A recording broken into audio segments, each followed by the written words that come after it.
সাথে, সাথে যদি আমাদের সিরিয়াল নাম্বারগুলা চলে আসে, সেক্ষেত্রে আসলে আমি কিভাবে করতে পারি? যেহেতু আমি এখানে শর্ত সাপেক্ষে সিরিয়াল নাম্বার চাচ্ছি, আমি ১ম এই লিখব ইফ আমার এই ঘরকে আমি করে দিব। এই ঘর সমান যদি ফাঁকা হয়, দেন তুমি আমাকে ফাঁকা দেখাও।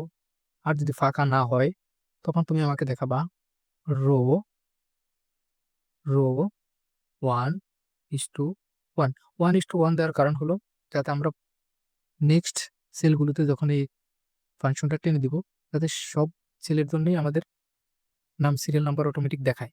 দেন আমরা এখানে ব্র্যাকেট ক্লোজ করে এন্টার প্রেস করব। এবার এই যে ফাংশনটা দেখলাম, এই ফাংশনটাকে আমরা এই প্রত্যেকটা ঘরের জন্য টেনে দিব।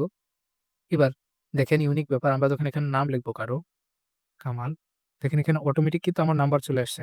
এখানে যখন আমি নাম লিখছি, নাম লেখার সাথে, সাথে এখানে আমার অটোমেটিক নাম্বার চলে আসছে। এবার এখানে যখন লিখব জামাল, তখনই দেখেন আবার অটোমেটিক 2 চলে আসছে।